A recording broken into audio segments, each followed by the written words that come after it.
Hello to everyone listening. This is Trisha Bargloff, Executive Director of the Off Price Show. And today I'm having a conversation with Mercedes Gonzalez, who's a retail expert and the Director of Global Purchasing Companies. Mercedes is going to answer some top questions that we hear from retailers in the Off Price channel. So Mercedes, thank you so much for joining us today. Can you tell us a little bit about yourself?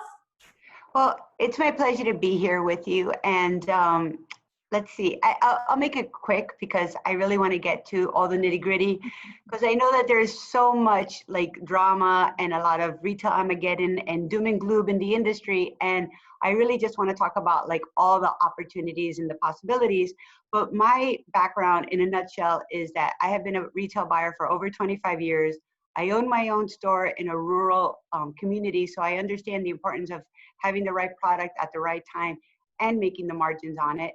I own my own brand, and we have opened thousands of stores throughout the years. So I really have an interesting boot on the ground kind of background that I'd like to share with you some tips today. Well, we're super excited to have you share your experience with the other retailers. So let's just get right into the questions. The first one is, we've had to close our brick and mortar and my online presence is weak. Being that this is my only source of income at this point, I'm hoping you'll have ways to advise how to increase my online sales and presence. How do I increase online sales? So this is a really interesting question that has a lot of different facets to it. So first of all, my first question is, why did you have to close the store? Was it a temporary because of the COVID situation? So if that's the case, and this is really interesting because we've really had our pulse on the industry. GPC has over 200 retail members throughout the country. And we have had Zoom calls on every Monday, and we've really talked about like how to grow the business, how to make up for revenue streams. And one of the things that I noticed, especially with the older stores, the more established stores, is that they never really had an online presence. They might have like a vague website with their store hours, but they never really sold from it. They never did a Facebook Live. They never did Instagram sales, never. So now they were forced to turn their whole business around in just a couple of weeks. And we really have some great examples of how they were able to pivot. But those stores are the ones that we noticed did remarkably well online selling because they already had the trust of the customer. And the brands that they were selling are brands that the customer already had the retail experience from being in their own stores. So those stores did amazingly well. And when it comes to online, and especially now, let's look at the consumer behavior for a second. Especially now, when people have been locked up in their homes for 6 weeks, 3 months, at some of the more extremes, they want human touch. They have been shopping online. They've been shopping online for entertainment, for therapy, for necessities, but they want that human connection. And especially when it comes to apparel and fashion and home accessories and personal care items, they want to touch it. They want to feel it. They want to be part of it. They want to have an experience with it before they make that purchase. Having said that, let's look at the consumer behavior in the next couple of months and even in the future coming years. This virus is not going to go away. Just because we opened up doesn't mean problem solved and we can move on with our lives. This is the new normal: wearing masks, being extra careful, and avoiding very crowded, large places. So my prediction is that people are going to avoid department store shopping. And for the boutiques out there, and we're going to talk about margin builders, but you're going to see this horrible wave the minute that the department stores start to open up. They're going to be giving stuff away. So in order to be competitive, you can't think about Black Friday. You can't compete with 90% off. I know some of you are told that you should, and they try to discount, but people are not going to come to you for price. They're going to come to you for value. They're going to come to you for safety. They're going to come to you for the retail experience that you're going to offer them. So when this avalanche, and it's going to be aggressive like that, of discount, 90% off, 75% off, buy one, get 6 of them free, it's just going to be crazy. We have to stay calm. We cannot fall into that trap because nobody wins that race to the bottom. Nobody does. we have to start thinking now what we could offer that's different. So one of the things that I love about the off-price show is that I do find incredibly value-filled products there. And this is another thing that we have to try to learn as buyers. We can't always buy the things that we like. Actually, 5% of the things that I buy, I actually like, and I steal from the store, which is not a good thing, but that's a whole different conversation. But you don't want to buy the things that you like. You want to buy the things that sell in your store. So having said that, as a buyer, sometimes there's a little bit of like snobbery that happens. You know, when you look at a dress and you're like, whoa, why is that dress $10? You can't look at it that way. You have to first look at the item. And as a buyer and knowing the customers that you have in your store, you have to say, what is my customer willing to pay for this? So now if you look at that beautiful sundress, and there's a million vendors that you guys have that I do this with. When I look at that like resort kind of gauzy, kind of Indian influence, boho kind of chic item, and I say, well, in my store, I could sell it for $90. And then I ask them the price and they say it's $12.50. Try not to do a happy dance. Just think about like, okay, that's a margin builder that I need to have in my store. And let me tell you, even when they say $12.50, it's still negotiable. Like this is the off-price show. This is where you go in with your big boy pants and you really like hustle. Going back to online, I do feel like a lot of these new normals, these extra wow factors that we've been giving the customer, curbside drop off, private appointments, free shipping, FaceTiming or tele-shopping, we've been calling it, you know, on FaceTime or, you know, on Zoom or Facebook, whatever it is, right? I don't think that that's actually going to go away. And I feel like the very busy mom or dad who now is homeschooling and working a full-time job and taking care of a house, I feel like having this luxury of being able to shop off hours or to shop through some form of communication is going to be a valuable point. And it's also going to set you apart from the avalanche of discounts that's coming with the departments. So as far as driving traffic to your online business, I can't say I've ever been a fan of online. When it comes to brick and mortar, I really do feel, and it's not going to be apparent right away, but honestly, the best advice I could give you today is to think about opening more than one store. Like really, there's going to be tremendous real estate available. There's going to be tremendous salespeople that are going to be available in the marketplace. There's going to be an abundance of merchandise for you to have like nice margins and make money on it. It is the perfect storm to actually grow. And considering that the consumer may not go back to typical department store shopping and mall shopping, the boutiques, it's our time. It's our mom and pops. It's our family department stores that are really going to thrive in the next couple of years. Thank you for the answer to that. There was a lot of tips and tricks in there for sure. You did touch briefly on the off-price show, so let's dive into that. What type of vendors or categories can retailers and buyers expect to find at off-price? So it's interesting because you never know. That's my like attitude with off-price. And this is the kind of mood or mindset that the buyer needs to be in. So yes, I want you to plan your open to buys. I want you to plan your budget, but then I want you to be able to break every rule that you've made.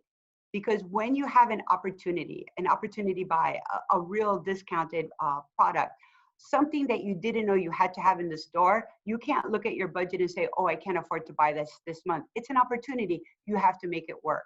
So the way that I like to tell our buyers or teach our buyers to buy is that we always leave at least a 10% budget for I don't know. So I don't know, I wanted this. I don't know that that was going to be so cheap. I don't know that this is an opportunity that I can't miss. I don't know how great this is going to be because I could private label it. You really want to leave a budget for that. But one of the things I also feel like is important is that buyers don't make a goal of at least when you're at the trade show, at least looking at 10 new vendors. So I would also dare say to take it to the next level and say at least one new product category that I don't currently carry in my store. And it could be anything. It could be like, if we wanted to get really crazy, you might say, well, I'm going to bring a whole new like home decor area, because we're finding that people are nesting, they're staying home, they're inviting their friends over for dinner. They might want some tabletop, they want some fancy napkins, and all of those things we could find at the off-price store, a show. And even like little care products, like instead of people going out for lunches, maybe they feel safer working, eating in their offices, or commuting with their lunches and their snacks. So now you have the whole lunch areas, you have the non-disposable straws, the cutlery that comes in little packs. All of these things, by the way, I actually know exactly where I bought them at the off-price show. So all of these little things that you didn't think of, but we think about how the consumer is behaving and the new normal and what they're going to need and how you can anticipate. That's what you have to leave your spirit open to when you go to the show. And it's really, really funny because I'll always see a new guy, this probably, no, 2 seasons ago, there was this guy that had these beautiful scarves, but they had these massive scarf clips. And it reminded me of grandma. And I'm like, oh, who the hell's gonna wear that, right?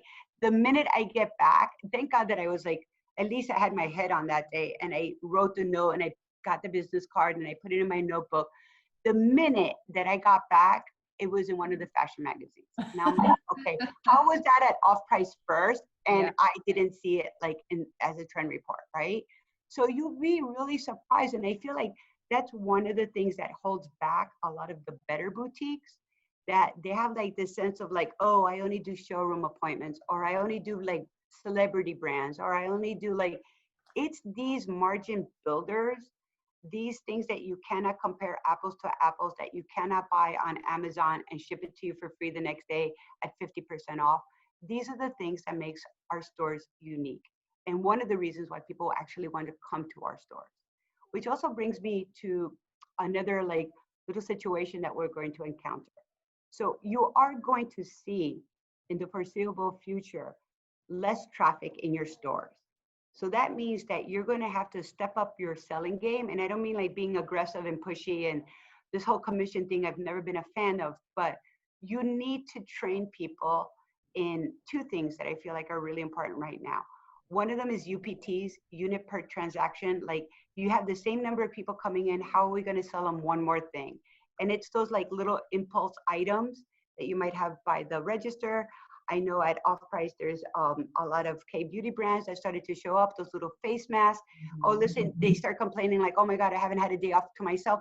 You know what? You should pick up one of these little face masks, 10 minutes in the bathroom alone. This is what you want to do. That kind of training, I think, is going to be important. And the other training that we've been talking amongst ourselves is conflict management. It's really interesting how people are just carrying around so much anger, and it could be so misdirected. Somebody at my shop this weekend was really irate. She was fine, wearing a mask and hand sanitizer, the whole thing, very friendly, kept her distance from people. And when she got to the register and we wiped off her card before we put it into the slot, she had a meltdown. So how do you address this anger that people are carrying around that has nothing to do with you, has nothing to do with the retail environment? It could be even a price, they might start screaming oh my God, Nordstrom's Rack is at 900% off. How could you be at full price? How do you then actually, that's the question, isn't why are you at full price, is that I have to justify spending money, and how you learn to deal with those conflicts in the store too. And this is what keeps people coming back to you too, because now, there's a reason why they call it retail therapy, is because we have to, give a little therapy once in a while. Definitely. Well, you certainly touched on one of the benefits that we always talk about with Off Price is the various categories and price points that you can certainly find. So when you are looking to try those new categories or new products, Off Price is certainly one of those low risk options for you to test a market for sure. So next question. I just want to, Trisha, I just want to really emphasize that one thing. Don't buy price. People really associate value with price and how legitimate something is. Just because something is $1 doesn't mean that it's actually worth $1. This is where we have to know our costing, our fabrications. We work with a tremendous amount of young designers, emerging designers, and they're buying their fabrics at retail. they're, you know, sewing them at home themselves, or they're going to a factory that's upcharging them because they're making 10 pieces. You can't compare that. And to be honest with you, the quality of the stitching and production isn't always that great, especially when they're first starting out. But then when you look at some of the mass produced lines, some of the lines that they have in stock, which is going to be really important, because one of the things that we're emphasizing now to all the retailers is to buy closer to season, and to watch and wait to see if you're closing again, if you're opening again, if the people are coming back, if what's happening. You really have to adjust your buying patterns to be almost monthly. So the vendors, especially at off price, that have so many goods in stock, that's who you want to be friends with right now. But going back to quality, some of these brands that it's the same way when people are like, oh, Chinese product is cheap. No, it could be really cheap or it could be super high end. It really depends on the product that you're looking at, and being able to analyze the difference between quality of stitching, fabrication, perception of value for different products. That's what a real buyer needs to be able to do. Dissect it down to the common denominator and know what the real costs are. Yeah, that's great information. So you touched on pricing there a little bit. I want to just come back to that. How should a buyer or a retail store price their off-price merchandise? So here's the number one rule. You price it as high as you can. And then you mark it down. Because it's really interesting, because sometimes, and I remember having this conversation not so long ago with one of our brands, where we found like these camis with the built-in bra. Oh And yeah. I mean, they were like $1.25, right? And she was used to buying them from like an Italian brand that, you know, had a brand name and everything else and a celebrity following. But she was selling those for like almost $48. So she felt bad, like she felt bad charging 24 or whatever we said to charge for it, right?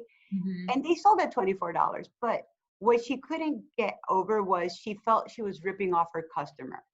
And my comment to her was, we're not selling milk and butter and eggs to the poor. We're selling like a fashion item that nobody's going to die if they don't have it. Like, it's not the same thing. And you have to also remember, when you get a tremendous value like that, a really great margin builder, it offsets all the things that you didn't sell at full price, all the things that you had to sell at cost, all the things that you gave away to charity because you made a buying mistake. So there has to be like this cost averaging at the end of the day, where you might get 10-time markup on something and like 1.5 on something else, but you use it as a loss leader to bring people into the store. And it's really funny, because when you take that cami top and you hung it with the nicer things, it automatically sold itself. Like, no explanation needed, because the quality was equivalent to the other brands that she had in the store. So then that goes back to understanding your pricing. But in all fairness, to give you like a direct answer to how to price it, it's really understanding consumer price behavior. So in my rural community, I'm known as a discount store. I probably would have sold that tank top for $9. While somebody in New York City that has, you know, Cosa Bella in their store, they might be able to sell it for $39. So it really is about the consumer that's coming into your store and you understanding how they shop and what's important to them. Yeah. Well, Which are just much as you can. yeah, you just answered the next question about how off-price can benefit your retail strategy. Those were great examples. Can you maybe is there like a general category that you possibly find where they can make those big margin or markups? Accessories. Yeah. It's ridiculous. And it's really funny, because it really is all about, I mean, look, if you keep the accessories that you buy on that plastic white card in the plastic, it looks like crap. It really does. It looks like 99 cents, right? But if you display it like in a store, we have vintage books where we open up the pages and we put the earrings, and then we write, you know, with a marker, like, this earring is $12. It cost me $6 a dozen. And I have no problems getting that kind of markup on accessories. And it's really hard to compare apples to apples, especially when it's non-branded accessories. So I feel like that's probably the best place to get that. Accessories, scarves, some handbags have huge margins on them. Basic essential items, I feel like leggings, like black leggings, who doesn't need that? And there's some terrific brands that are at the off-price show. And I want to say too, it's not just like off-price that's there.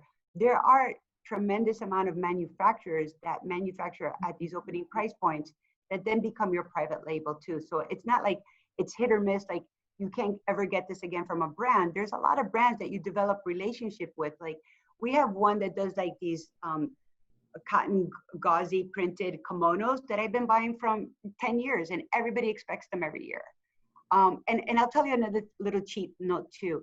Sometimes when we get like a very limited supply of something and we know we want to change the label out, but we don't have time because it might be 4th of July next week and you want to bring in a couple of like American scarves, I just take the label out. And when anybody says like, why doesn't it have the label? You say, oh, well, it's a really important brand, important to me, not to anybody else.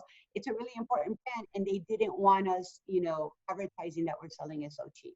So that used to be like the old discounters in New York, like Sims and Loman's, Miss Loman, when she actually ran Miss Loman's, they used to do that. They used to cut the labels out of the garments. So first of all, you couldn't return it. But second of all, you really didn't know what you were buying. You had to guess. Yeah. And that was part of the fun too. Yeah, yeah. You know, you did touch on one thing. The retailers that come to off price, they sell at a variety of price points. But the other opportunity with that is that your customers buy at various price points too. So you can sometimes pass those savings on to your customers. Well, so I think that, important. yeah, absolutely. And I feel like every store should practice a retail theory that we call good, better, and best. So it depends on the store. Sometimes best is only 10% of the store. I personally feel like the middle price point is the bread and butter. And then you have your opening price point, and it could be for anything. So it could even be leggings. You could have a $20 legging, a $40 legging, and a $90 legging, you know, and then of course it varies also in aesthetics and in fabrication and quality, but having those different price points within the store, I think is important too. Yeah. Well, we've gotten to our last question, and this is about a buyer attending a trade show. What advice can you give for a buyer and how much to spend at a trade show? Well, spending, it's really dependent, again, on the size of your store. There's all these mathematical formulas, especially if you're first starting, to guess your sales per square foot based on usable square footage. But if it's your first time attending a trade show, I always say that you have to give yourself at least 2 days, 2 full days, not half days. Like you wake up, because I know it's in Vegas, and you wake up with a little bit of a hangover, and then you have a big breakfast, and then you take a nap, and then you go to the show. No, like we're there to work. So we have to make the most of our time. But, you know, and everybody has a different buying strategy. Personally, I like to do every single row, every single booth, and I may not buy unless I really see something that I know I need to have and I have the budget for it. But I also take a lot of notes that I tell the vendor, hold until I confirm it. And I may confirm it, you know, a week later, or I may never confirm it because I found somebody that had it cheaper. But I like to do the work once, and I like to walk the whole show. And also, I mean, as a show director, you know that sometimes somebody comes in at the last minute and may not be with all like the resort wear or with all the accessories. You kind of just find them a spot, you know, in the back somewhere, right? That's the guy that I want to discover because nobody else did. Mm-hmm. And that's the guy that then I have more exclusivity and first rights and I can make a better deal with. So you really want to take advantage of the time that you spend there by making that list of at least approaching 10 new guys, finding one new product category that you may or may not buy, but walking every single inch of the show.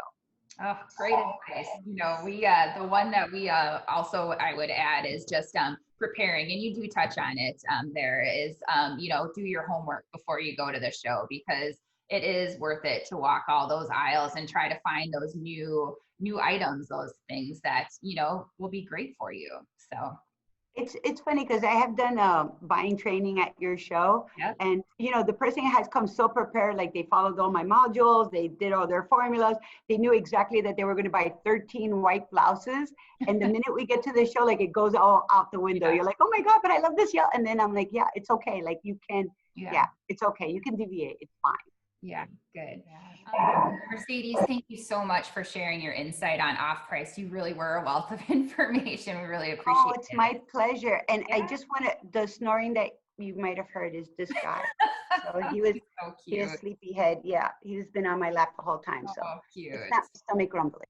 Good. Oh, well, to connect with Mercedes, please visit her YouTube channel, her Instagram, or her website at Global Purchasing Companies. And to register for the fall 2020 off-price show or get in touch with our team, please visit us at offpriceshow.com. Thanks, Follow Mercedes. me on Instagram at Mercedes GPC. That's probably the best bet. Okay, great. Thanks so much, Mercedes. My pleasure.